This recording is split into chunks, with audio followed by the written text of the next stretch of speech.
Hi, welcome back to Empowered. I realized this last episode, I think because I got out of the routine of being here and recording, but last time I forgot to say welcome back to Empowered. I'm your host, Kelly.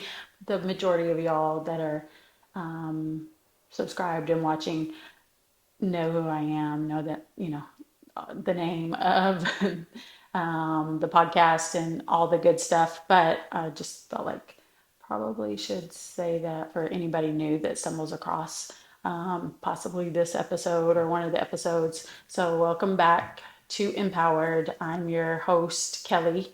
And I know why I didn't say that last week, I guess, because I kind of feel like it's just I'm talking to my friends or my family, my close circle. Um, and so that's probably why I didn't say it last week. But, anyways, newcomers, anybody that's just stumbled across this, welcome to Empowered. And today I guess I'll preface or kind of just give y'all a little insight into me. I'm a little long winded, and sometimes I go down different roads while I'm talking about what I feel like God has led me to come and share about today. And so, Empowered came about, like started recording 2024, September 2024. And when I started, it was myself and another girl, Tatiana. But since probably November, I've been doing this by myself just because I felt led by God that this is something He laid on my heart and that I needed to do this by myself. And so He laid it on my heart, there was lots of ideas of what it possibly, the audience or the people that I would talk to and hopefully be able to reach and empower and kind of give a little bit of like my wisdom from things that I've been through throughout my life. Because last week, if you listened and watched, I talked about doing the most good and what that means to me personally, and just touched on that my faith is what has brought me through every storm, every trial, every heartbreak that I've been through. My faith has been the driving force of what's held me in the middle of the storm and then got me through it. And so when I initially was like thinking about Empowered, I know obviously I'm a divorced single mom. And so that was one of my things that I knew at some point I would talk about. I would share my story about my marriage and really and truthfully my divorce. But I wasn't quite sure when God would lead me to that. And side note, I'll stop right there real quick. I told you I'm a little long-winded and I go down other paths, but like if you're new, or not even if you're new, like if you've been watching this long and tuning in, I think you'll realize that this is all spirit led. It is not me. I'm not this insightful. I have no like formal education. And so all of this, I'm relying on God to, lead me to where He wants me to go to navigate this whole thing. And that's really kind of what I feel like this week, what I wanted to talk about, what I felt God leading me to talk about after last week's episode, is my divorce. And so I know we live in a broken and fallen world, and we all have we make our own choices. The things how we live and what we do will take us down different roads, right? But I was married, so I'll start there. I was married before, had children, and probably everyone that gets married goes into it thinking that this is their person. They're going to live and have a life together and die next to that person. Like that's just, I feel like pretty much everyone does think that way when you get married. I don't think anyone goes into it thinking that they will get divorced.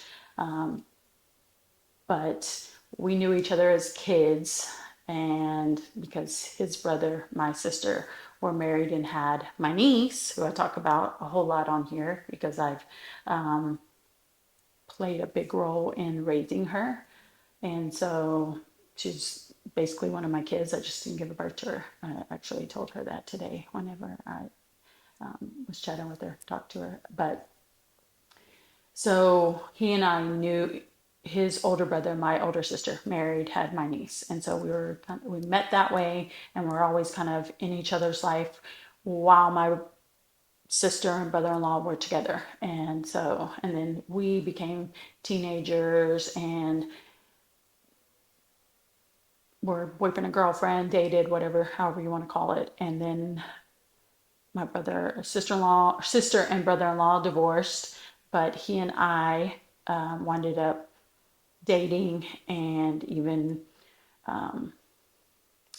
moved in together, had an apartment, but we quickly realized, I think it was a mutual thing, realized that we didn't really want to, we didn't, or so we thought, didn't want to be together anymore. We didn't like living together, so we didn't want to be together anymore. And ended up moving out of our apartment. But shortly after, I found out I was pregnant with our oldest. And once, because of how I've grown up, my childhood, and I will get into that another time, like my childhood and things like that. But I knew once I had kids, I didn't want to have kids with different people. Like I just knew something in me was like, I want my kids to have a different life than I did growing up, a different childhood. And so I didn't. I wanted. I wanted a family. I wanted my kids to have what I didn't have growing up. And so I won't go into all the details, but and most of y'all know that are listening or watching. Um, we weren't together when I first found out I was pregnant, but then got back together, and then I got pregnant with my daughter, our daughter, my second, and split up even then while I was pregnant with her. There was things that happened while I was pregnant with my daughter that were clear signs. If I was mature in my faith then as I am now, there would not be, I would only have two children by him. There wouldn't be, I would still have my other kids, right? But they wouldn't be Mendoza's. And so this is why people tell you do not have kids when you're young and don't get married when you're young, because more than likely you're not gonna, you're not gonna be the same person, but B, you're probably not gonna want to be with the person that you, that sounds bad, but it is reality. Like you're young, and then you start having a family young, you're just, the odds are stacked against you. You're making it harder for yourself. But when you're young, you think you know it all, right? So you think you're in love, you know what love is, and all of it, you're kind of full of yourself, full of it, really. But so we had my daughter and then stayed together. I did want to say, like, this part of my testimony, this part of my story about my marriage and divorce has nothing to do with dragging him through the mud or, talking crap everything that I'm saying is factual. Like it can be looked up. You can go to public records, you can go to police records, things like that, all of that. And I do believe he's a better man now. We were both young, right? He's 2 years older than me, but we were both young. And I promise I'm going somewhere with this. So fast forward to we had all of our children, and we did not wind up getting married until 2000, so till the year 2000. And there's reasons behind it. The reason being why I should have probably ran whenever I was pregnant with my daughter. When I found out that he did, like I said, if I was as mature in my faith as I am now, that would have been a hard no. There's no, God did not want me with him. And I continued to go down that path, doing it. I felt, doing it my way, but I don't even think I was aware. I was a Christian, but I wasn't walking in my faith. I was not practicing and living the way I am living now. So we got married, and things happened on our wedding night that should have been like, okay, Kelly, yeah, these are, again, God is trying to tell you something here, but I was not listening. And long story short, we ended in divorce. Well, he wound up cheating. I found out that he had been unfaithful, and I stayed and I did the work. Probably over a year, like year and a half, maybe even, after finding out about the affair. And it doesn't matter if it was an emotional affair or if it was physical. In my mind, that was the straw that broke the camel's back. Mind you, it was an unhealthy relationship. I was belittled, disrespected, controlled, and on occasion it did get physical. Again, these are all facts. I'm not making stuff up. It's not to drag him through the mud. I do believe that, I know he's not proud of the things that happened. I'm not. There's things that happened that I was to blame for in our marriage and throughout our relationship that I'm not proud of.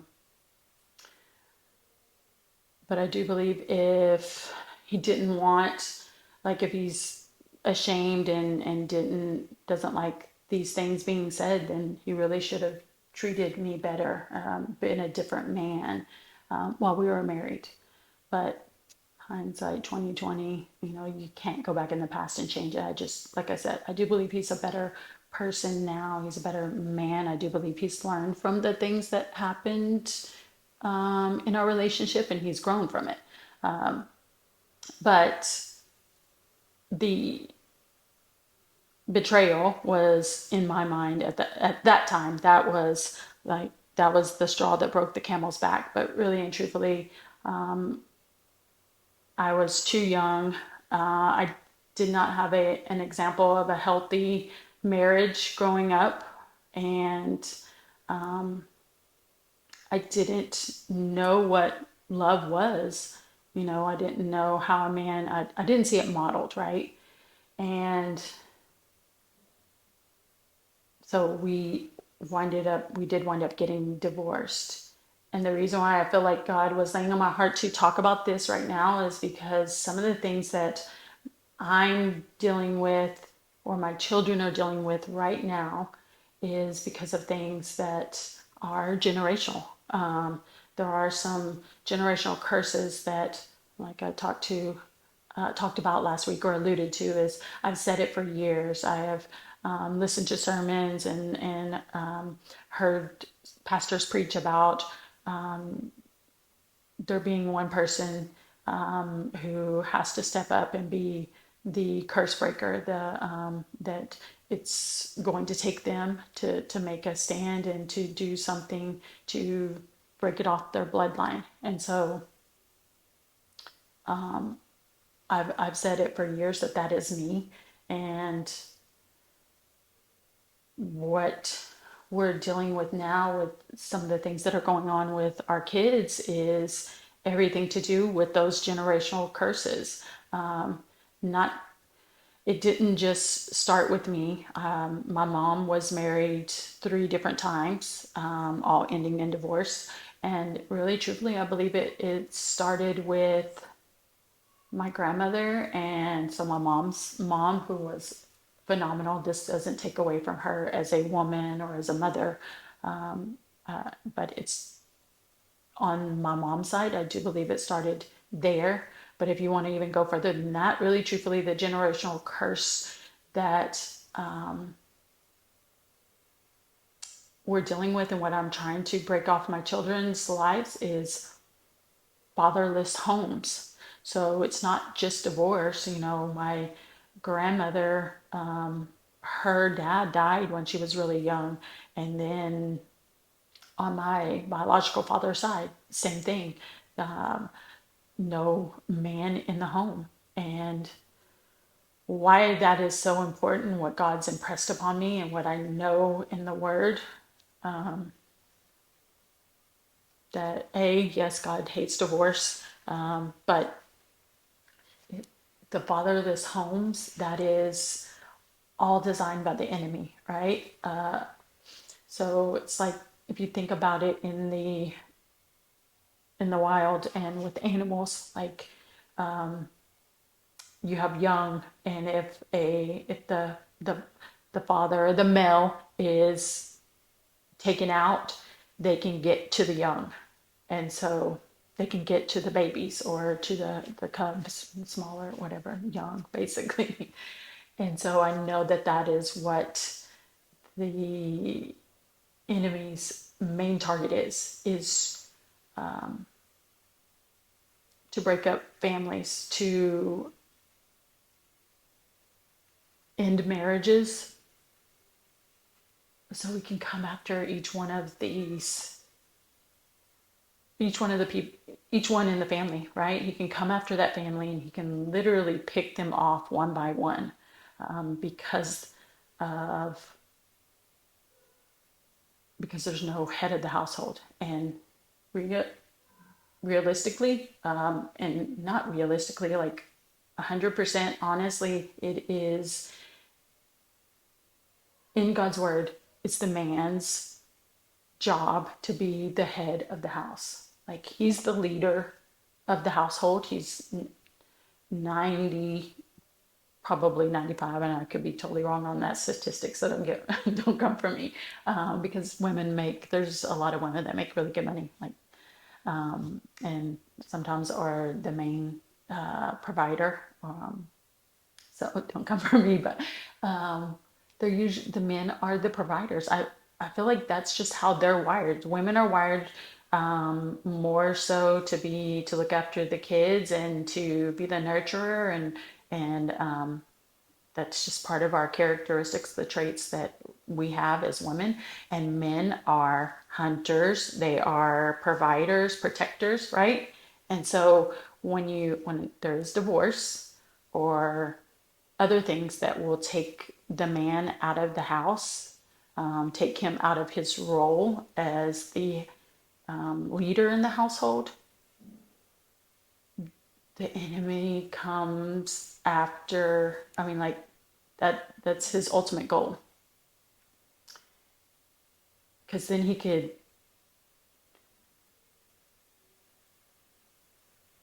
can stop what God has purposed us to do and birthed us to do with our life by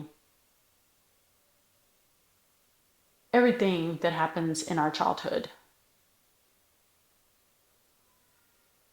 And so with what is going on with my family, my kids, I know it's a generational curse and why I'm so like adamant of I have to continue being the curse breaker, and I don't want to but be the spiritual leader right now. Even when I was married, for the majority of our marriage, I was the one that said we needed to start going to church. I didn't grow up in church, but there was just something in me that just was hungry to be in church, and also I understood that I had that responsibility. We had that responsibility for our children, to feed them spiritually, right? And steward what God had given us well.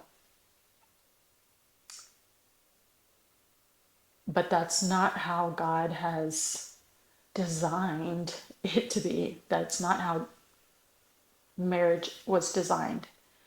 And this isn't to like throw all the blame on him. Like I said, there's plenty of things that happen within our relationship that I'm not proud of. I talked about this probably on the first episode with Tatiana, and and kind of just briefly went into it where I talked about, getting into a relationship before I was even technically divorced. In that relationship, I ended up, God made me walk away from that person because the way I believe and what the Holy Spirit was telling me is I cannot bless this because the way that you started it. And so that, it's not one of my proudest moments. And I tried to be. There's probably plenty, it's easier to see, what's the saying, you can see the speck in someone else's eye, but you're ignoring the big log in your own, right? That's really in reference to sin, and not to judge, but it's just, that's reality, right? Everybody else seems like their mistakes and what they've done is worse than what we've done. So I'm sure that there's plenty that I'm forgetting. And again, do not get me wrong. Yes, he stepped out of the marriage, and like my words are, that's the straw that broke the camel's back, even though it was not a healthy relationship, and I shouldn't have been married to him anyways, but I I don't blame him, or I don't shift all the responsibility or all fault on him for our divorce. I know that there was, I hold some responsibility in it as well, right? I, but I do say that he failed, and I share some of this weight as well. He failed our children. He failed our family when he decided to do whatever he wanted, what made him feel good and what he wanted to do. Because, and I'll say the same about him as about me, as I did about myself, is I was not mature enough in my faith to understand it the way I do now. And probably is why he made some of the decisions or choices that he did in our marriage. And he, just like I talked about how my grandmother was out without her father, and then my mom did grow up with her dad. They didn't get divorced. My grandmother and grandmother didn't get divorced until later on. She and her two brothers were, I think, had already graduated high school, maybe even college, or going off to college. But so she didn't grow up without her dad, but I grew up without my biological father, or really a father figure always in the home. I talked a little bit about my stepdad, who I consider my dad, or who really is the only male figure, father figure that I had in my life. but he was not. He was only there for a short period of time. And then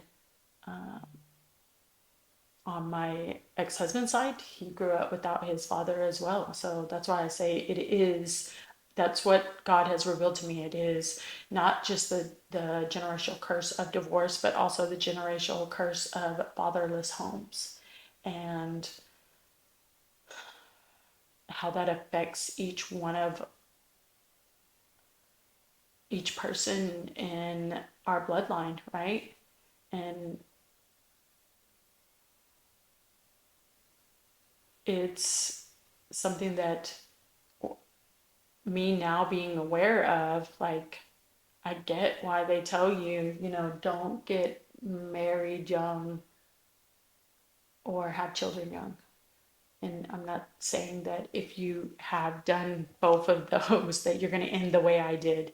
I feel like I'm talking about this because probably just like what I said before, kind of tried to bring a little bit of wisdom and insight into, or impart a little bit of wisdom and insight into how we got there, and then ultimately help you along the course if anybody is, struggling in their relationship or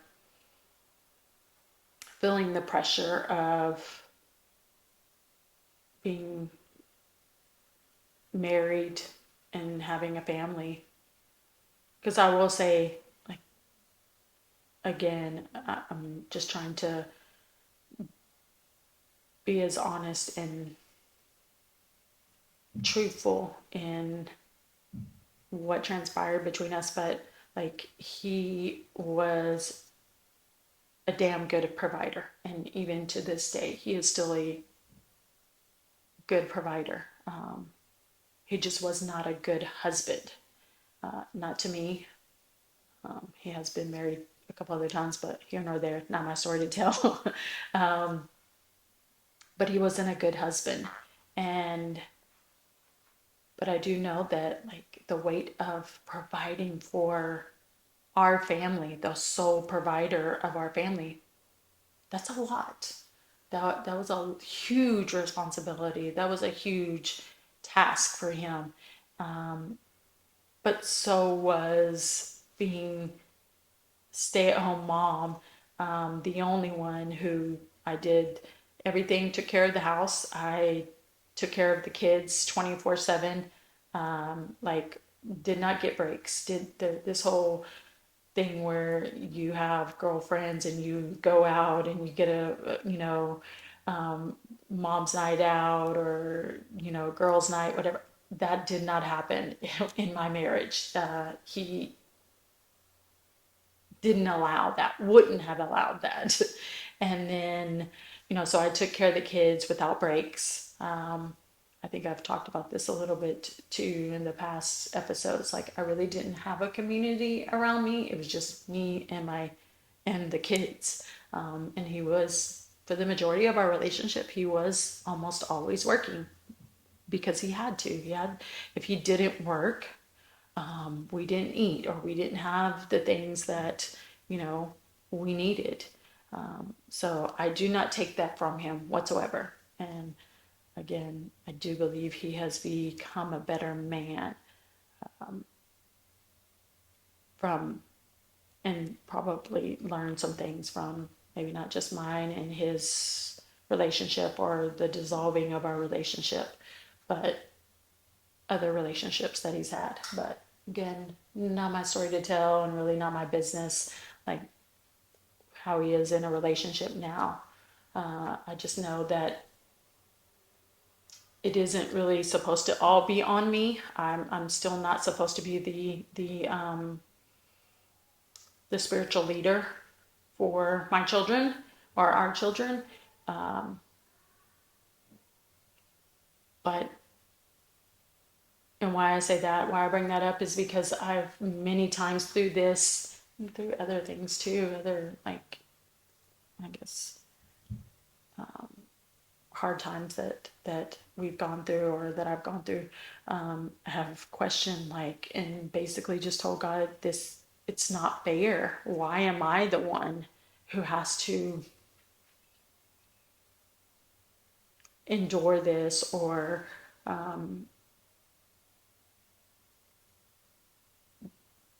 yeah, I mean, it's not fair. I feel like some of the times I'm left holding the bag. That makes sense. And it isn't fair. But what God has said to me is, because you're the only one that will step up, you're the one that's going to, who can handle this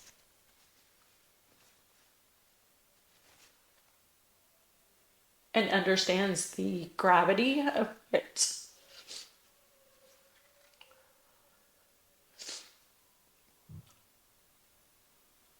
of stewarding what I've given you, what I've entrusted you with, in your children, and in the role as their mom.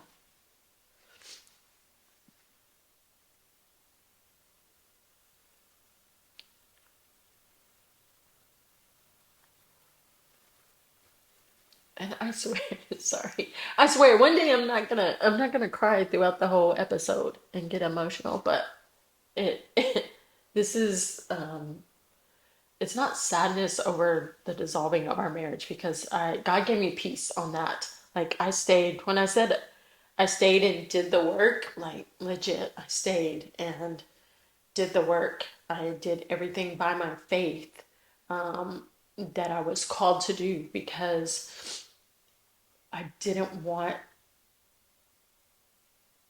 to mess up my kids' lives. I didn't want to, let's be real. I didn't know if I told him to leave, if he would. Now, thank God, after I say this, but I didn't know if he would step up and continue to be, help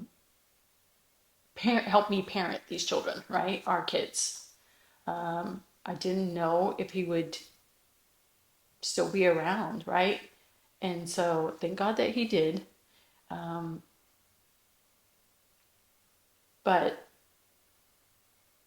I really did just lean into my faith, and basically begged God to tell me what to do then. And I'll share this part. So, like, I remember this, and I probably told this story to some other people that are maybe listening or watching, but like, God gave me peace. He released me from that marriage, because I've had other people that have walked through, separation and divorce, and kind of just in our talking, our conversations, they may have asked, or maybe I just offered them the advice. I don't know. But I just kind of always said that God will give you peace when it's time to go.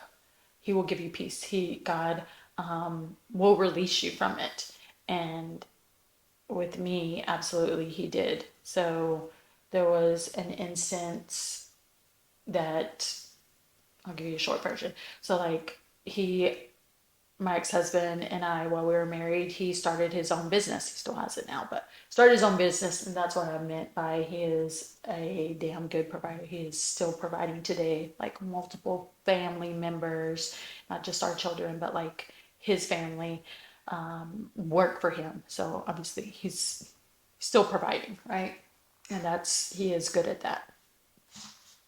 And so, he started a business, and as we were going through, once I found out about the affair and everything, there was one, I want to say it was a Friday night, but I could be wrong. It was like maybe a Friday, Saturday. I can't remember, because he worked pretty much 80 hours a week.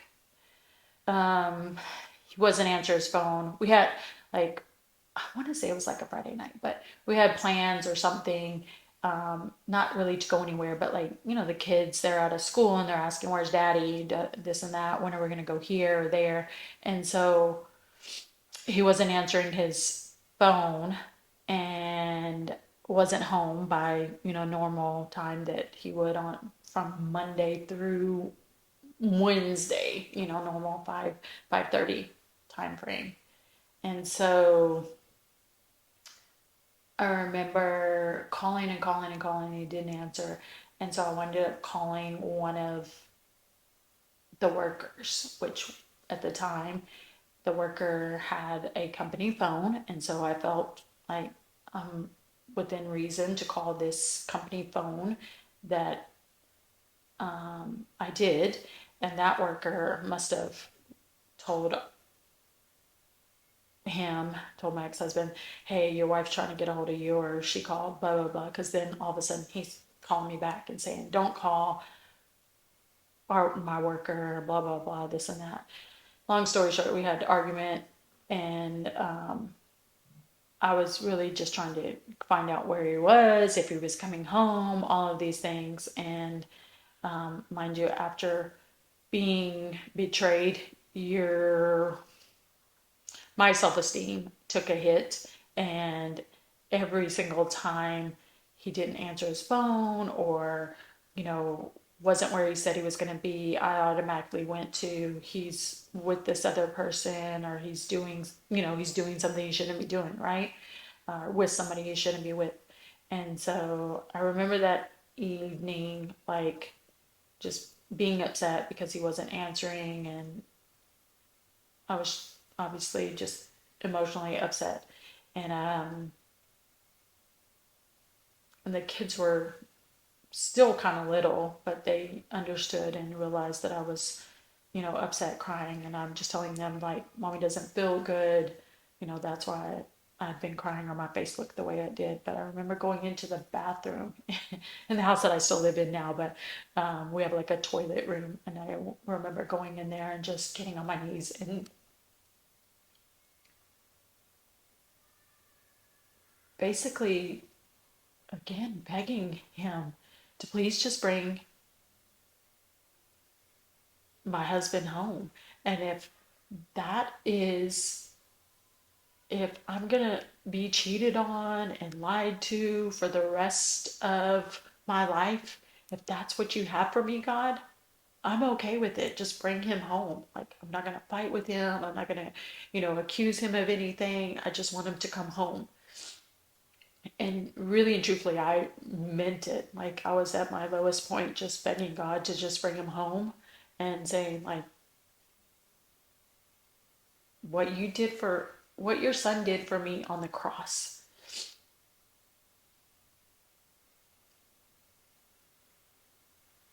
what he endured, this pain right here, going through being lied to, being ignored, uh, and even possibly, because like I said, my mind always went to, was he with this other person? Was I being cheated on at the time, right?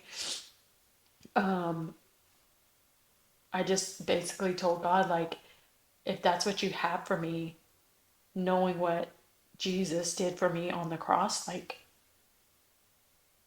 it's selfish of me to say that this is too much. I'll go through it for the rest of my life if that's what you want, if that's what you have for me. I just want what you want, God. But that night, it started with begging, please just bring my husband home. And then obviously fast forward to he's answering the phone, and all of that. And we talked for a little bit on the phone. I do remember going to my car, because I was trying to keep the kids from understanding that I was upset, and or arguing with him, I guess. And so charging my phone in the car, and I had talked to him, and I do think he was probably already on his way home by that time, or about to be, I guess. But in his, doesn't matter what the excuse was. It was like, I'm just out, I just needed to, a break is what he had said. I do remember him saying he needed a break. He needed to just let off some steam, type thing. And so I'm sitting in the car, and I have the radio station playing, and KLTY was the radio station that I listened to. And throughout my life, really, truthfully, music, certain songs have really just, in different seasons of my life, been how God has talked to me. He has used certain songs to kind of minister to my spirit. I think it was well before I even understood that I could hear God's voice, meaning He talks to me, right, on a daily basis. I just have to be aware, and be able to discern His voice, right, from the enemies or from the world's voice. Um, Again, it goes back to maturity in my faith. But so yeah, I was in the car, I had KLTY on the radio playing and charging my phone, and I um, remember a caller called in, and the call, because it was like nighttime, and so they at that time they were having people call in, throughout the night that maybe needed prayer or just had something to share, right? And so a guy calls in and says that he and his wife were in couples counseling, and that he had been to counseling. They had been to counseling that week, and in the counseling session, his wife told him that she wanted a divorce and that she couldn't do it anymore. And so, the day, he asked for prayer, and he was obviously audibly could tell that he was emotionally upset and crying and everything. So they offered, that we'll be praying for you, and asked the audience, anybody listening, please pray, blah, blah, blah. Not blah, blah, blah, but, and then they play a song. And then I am still in the car. Probably had had another conversation with him, while he was saying he was going to be on his way home in a little bit. So I just continued to stay in the car, charging my phone, whatever. But at that time, there was a song by Carrie Underwood that was out, and or was popular, called So Small. And it was just like the words. I had pulled it up a little bit ago. I listened to a little bit of it, earlier. Let me see if I still have it on my YouTube, because there was a video that was kind of showing. I forget the exact lyrics, but like it's just talking about how sometimes the things that we're going through, what in front of us looks like this mountain, once we get through it, we will realize that it's like the size of a molehill, right? Um, but so I'm in the car. They play a couple of songs, and then they go to a commercial and take some callers again. And a lady calls this time. So the name of the song is So Small. I won't play the song. I just want to get it to where part of the lyric so I can read it for y'all. But oh shoot, it's gonna wind up playing it. Sorry. I need to let me turn it down. But I didn't mean to do that. So a lady calls in, and she just basically speaks to the man that had called earlier, and just said that she was praying for him, but that she said, I've been there in your place before, in your, where you're at, the exact place that situation that you're in right now. But she just gave him a word of encouragement, and just said that, she went through a divorce and just thought that was the end of it, her life, right? And then she winded up basically giving her testimony and said that she is now married to the man that she knows she was supposed to be with. Just kind of giving the caller some hope that even if, and really and truthfully, I think that is what I was saying to God, um, being on my knees, begging Him and telling Him, no matter what, if this is my plight in life, to be lied to, cheated on, mistreated, all of those things, I was willing to go through it, because it wasn't too much for me, knowing what He did for me, what Jesus Christ did for me. So basically saying like, if you don't answer my prayers, even if you don't answer them, I'm still gonna. It's okay. I'm still gonna um,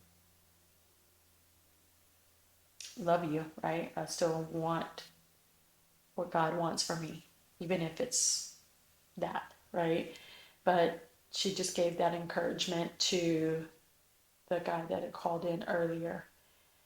And obviously, I'm in like tears, but I remember thinking, that song kind of popped in my head, and then like almost automatically they cue that song up and or start playing it. And in that moment, I knew that I was released. And God just said, it's okay to leave now. And I do believe that He released me because of the fact that I was completely surrendered to Him. And that is ultimately like how He knows that you know,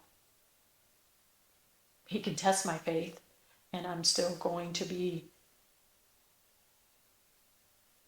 right here where I am. I want what He wants for me more than I want what I want for me.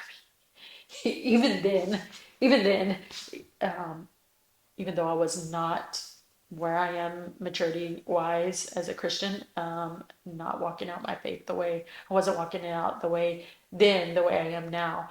But I do know that I clung to every ounce of faith that I had in me, and um, did everything by that I knew God would call me to do, because I didn't want to walk away too soon and mess up my kid's life because I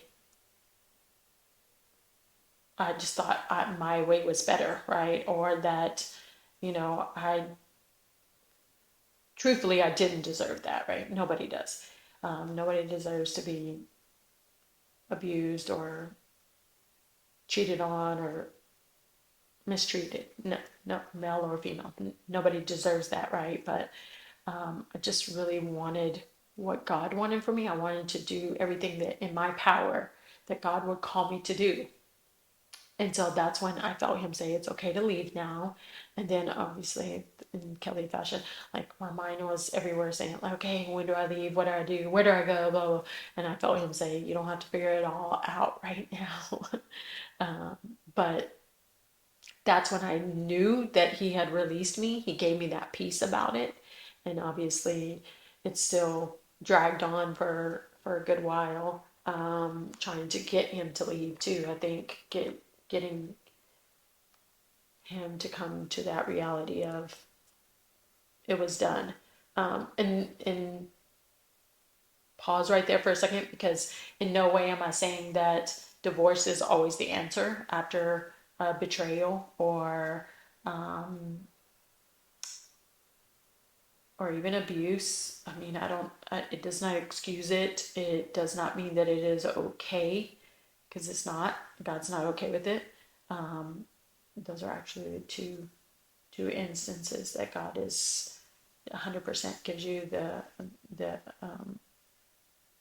okay to leave. But if the other person is willing to do the work and change their behaviors, the cheating or abusive, any of that, do the work and become the spouse that you deserve, then absolutely, I know God can redeem, restore, rebuild, renew, a marriage and people's love for each other, right?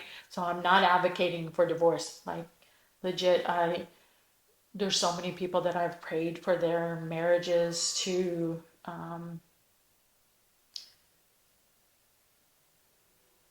work out, and some have, and others haven't. And I don't have answers of why some do and some don't. I think a lot of it is us.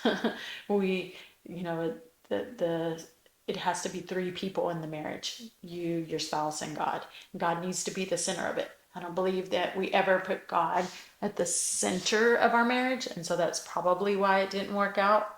And then also, like I said, I know there's some things that happened that there's God was not in the middle of it. God was not okay with the things that happened, and I should have walked away. But I'm hard headed, and I know that in my mind, I thought I was doing the right thing by my kids because in staying and then continuing to be with him, be married, and have more kids because I didn't want to have kids with him and then have to worry, then possibly have kids with somebody else. I wanted my kids to have a different life than I did. I was so stuck on them having a better life than I did or a better childhood than I did, I think, that I didn't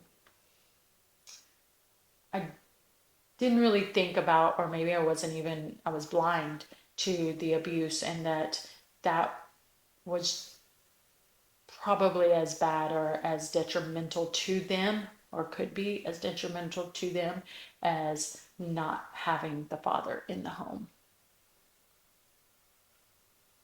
or a broken home, basically. So I know, I was going to talk, um, read some of the lyrics for this song. So small, or y'all can probably just look it up. But where I was talking about the and worrying about all the wrong things, time's flying by, moving so fast, you better make it count because you can't get it back. Sometimes, okay, this was the part, and I think this is kind of like part of the chorus, but it just says, sometimes that mountain you've been climbing is just a grain of sand. That's what it is, not a molehill. I don't know where I got that from, but anyways, but yeah, I know that God released me from that, right? And reality is, I probably shouldn't even have gone down that road, right? I shouldn't probably have been married to him, but God can, again, this is not me saying like if you got married young and you had kids young, like God's not in the middle of it. Even if he wasn't in the middle of it in the beginning, that does not mean that he can't be in the middle of it now, and he can't come in and do the work in both you and your spouse if you're having trouble, or if even if you're not really having trouble, but God hasn't always been in the center of your relationship. But really, truthfully, my whole thought on this was like it is generational curses. It is the trap of the enemy to leave broken families. The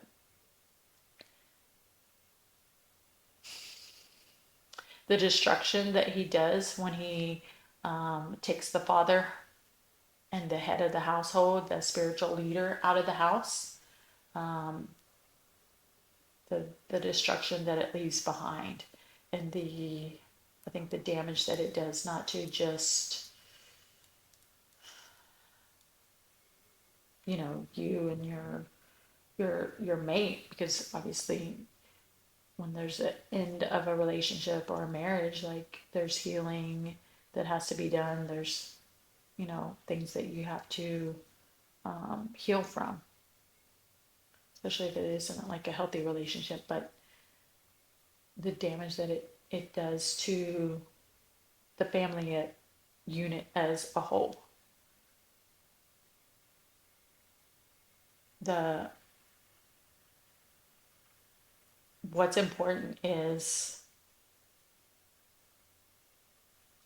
that if you're married right now or about to get married and have a family, like the man is supposed to be the leader and the head of the household, the spiritual leader. It is not for us women to do that. So if you're in a marriage right now and that is not the case, then do everything in your power. Get on your knees, fast, um, get to either counseling or, marriage counseling, counseling by yourself, a spiritual mentor that would, prayer is the biggest thing, so that your mate, so that your husband becomes that spiritual leader God designed him to be. Um, because it's so important. It's like vital to your children's lives. It's vital to their survival in this world. Um, I know that sounds really like dramatic or harsh, but that's the truth. That's the God's honest truth. Um, prayer is so important. It my Another piece of advice I could give is to the wives and mothers is, if you haven't started now, start immediately praying for your children, praying for their friendships, for their future mates, for their mental health. Um, like I think I've had these conversations quite a bit, but just recently had a conversation with somebody and was just talking about like what I'm most proud of. And there's this saying that I've seen for years, like, um, my measure of success is not going to ever be degrees on the wall or the money I have in my bank account. It is always going to be who I raised. And so when I started this, I was talking about, it, kind of talked about not being fair and why am I the one that is, I feel like, the spiritual leader and stepping up to the task, right? To um, take on some of these things and say it ends right now, like break all this off of my bloodline. Yeah, that's exactly what it is, because bloodline is from, the people that birthed me and that birthed them and birthed my, uh, on both sides, birthed my mom, but birthed my father, all of that. So it's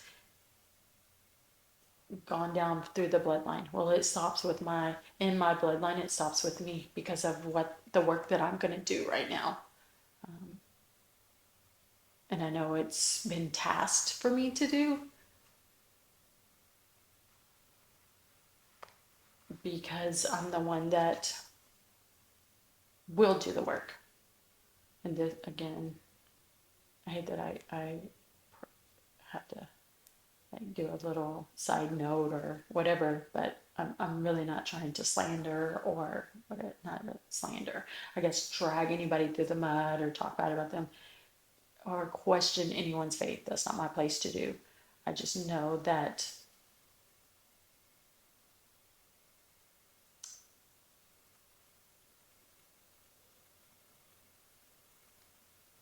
the way I'm living, like, people should know about my faith and who I am, who I align myself with, meaning God and not the world, by my fruits, by how I'm walking, how I move throughout this earth, right? And so that can be said about anyone in our family. But I just know that He laid it on my heart. And I guess it's probably more so just kind of giving me more answers, more clarity of why things are happening the way they are, the things that are unfolding right now, the way that they are, what's happening in my kids' lives, our kids' lives, is direct results of generational curses, of divorce, of fatherless homes, and that I'm doing the work now because I'm the one that will do the work. And I don't know if that should make me, I mean, part of it does make me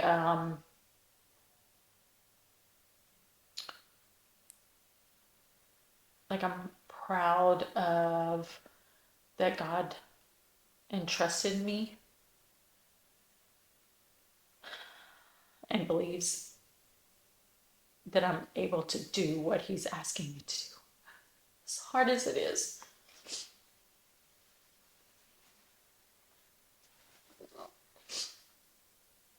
As much as I don't want to do it some days, like it would be so easy to just.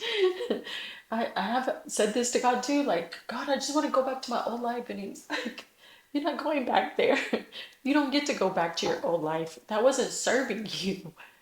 It won't serve your kids. Like, there's another video, and a friend of mine shared it not too long ago, but I've seen it for a while. It's a sermon of somebody preaching, and I don't even know who it was. I can't remember what pastor. It's a female. She's speaking, and she just says, "Reality is what you do not face as an adult, your children will later have to face and deal with." So for me, as a mom, as a parent, absolutely. I will face those demons, those generational curses. I will take them head on so that my kids don't have to later on down the line.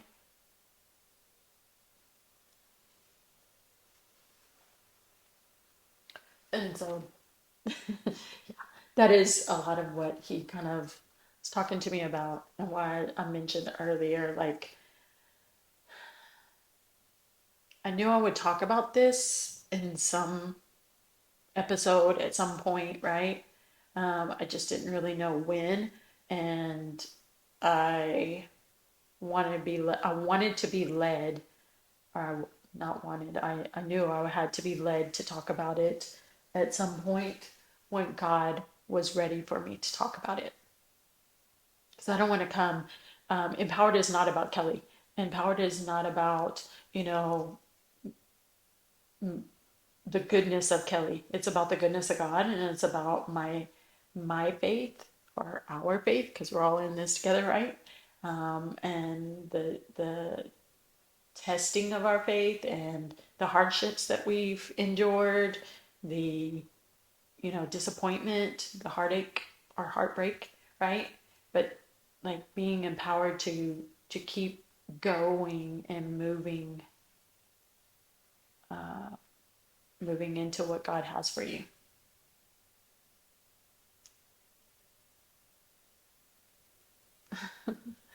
So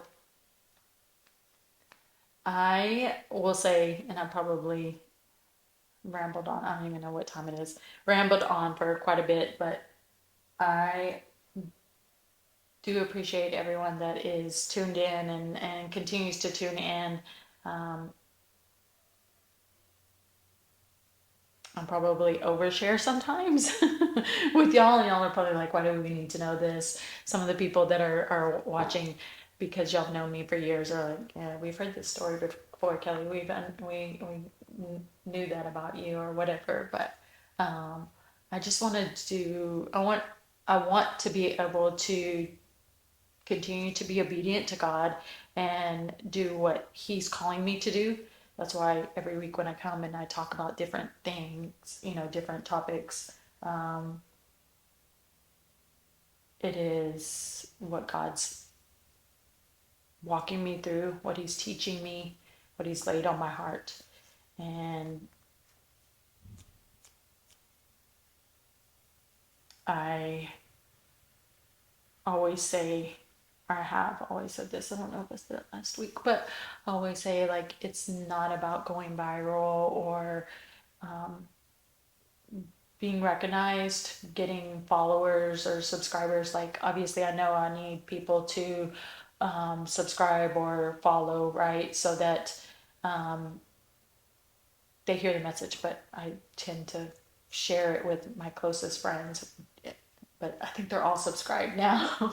But I was gonna just say, if you haven't, follow, like, share, and if somebody you know, if you feel like this might resonate, or somebody that you know is dealing with something like divorce or addiction or generational curses, absolutely share it with them. And I just want to help people. I want to do exactly what I just said, be obedient to God, and then hopefully impart some wisdom and empower somebody to not give up, to keep going. Because if I can, which I promise you, like, I feel like I really do have a good, blessed life, even with the crap that happens on a daily. Um, I have a really blessed life, and so I thank God for that. And then if there's somebody else out there that just needs a little bit of encouragement, I hope this does just that, encourages them, and gives them the strength to continue to go, keep going, even for one more day, one more hour. Like, get you through whatever you're dealing with right now. So I thank you all for listening, tuning in to my ramble again. And yeah, share, comment if you like, or send me a message. I think y'all, everyone that did send me a message today or reached out, um, because y'all noticed that I hadn't been here for a minute. And so I appreciate it. I thank everyone. And thank everyone for their prayers. And until next time.